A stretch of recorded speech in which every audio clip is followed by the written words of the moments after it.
Hello friends, समस्त को welcome. देखंतु आज गोटे बहुत बड़ खुशीर खबर जोटा कि इनफॉरमेशन टी रही कौन रही ना खूब शीघ्र निजुक्ति हेबे 7000 शिक्षक। यहाँ आज प्रकाश पाई आज न्यूज एटा आम जो कहते कि कंट्राक्चुअल हाई स्कूल टीचर आसीबो कि नहीं, आगामी दिन में जो यार वैकेंसी आसीबो कि नहीं, यहाँ सत अटे निहाती भाव में यार प्रोसेसिंग चालू रही निहाती भाव में आसब। देखो ये कौन लिखी, राज्य में विद्यालय रूपांतरीकरण कार्यक्रम चली बेले दीर्घ दिन धरी शिक्षक शिक्षयित्री पद खाली पड़ी। मुख्यमंत्री निर्देश पर उच्च विद्यालय हिंदी संस्कृत आउ कौन ना पीटी निजुक्ति चली प्रक्रिया शेष होती। प्राय 10,500 शिक्षक शिक्षयित्री निजुक्ति विज्ञप्ति प्रकाश पाई। इटा तो आम समस्ते जानते कि 10,500 बाहरी थिला। तेबे 10,500 भितरु केते जण ना 7,000 रु 7,500 पद पूरण हेबो बोली जना पड़ी।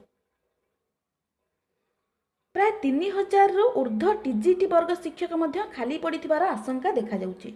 अन्य पक्षरे आउ जो आमे कहउचंती जेटी बा प्राथमिक शिक्षक 32,000 पद भी खाली पड़िछि बोली देखा देइछि, जोटा कि सरकार मध्य अनिश्चितता भितर अछंती जे एहार नियुक्ति केबे आसीबो कोन हेबो। एहा पई तो स्ट्राइक चलीछि।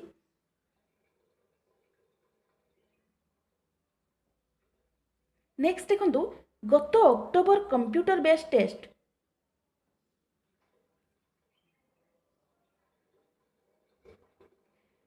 आमर जो सीबीटी होइथिला हिंदी संस्कृत और पीटी शिक्षकों पाई एथिरे 4,445 शिक्षकों पाई परीक्षा देइथिले। तेबे परीक्षा परे मध्य सबु पद पूरण होई पारिनी। संस्कृत विषय आवश्यकता ठारू अधिक साधारण वर्ग प्रार्थी योग्यता अर्जन करिसंती। सेहीपरि हिंदी संस्कृत और पीटी रे अनुसूचित जाति एवं जनजाति वर्गर 1,000 रु अधिक पद खाली रही।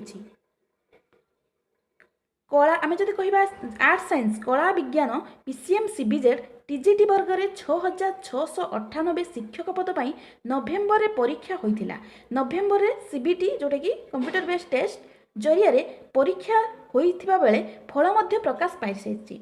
एवं भेरिफिकेशन जाइए रिसेंट जाइए भेरिफिकेशन पर लिस्ट बाहरी सारी अलरेडी जोटा कि काली प्रकाश पाई। तापर से कहूँ कि निश्चित भाव में निजुक्ति प्रक्रिया आसीबो। प्राय 3,000 ऊर्ध्व टीजीटी वर्ग शिक्षक पद खाली थिबा बेले प्राय 80% रु अधिक अनुसूचित जाति एवं जनजाति वर्गर पद खाली पड़ी। एही पद पूरण सह विभिन्न विद्यालय रे खाली थिबा शिक्षक पद पूरण करने को साधारण दाबी उपजुची।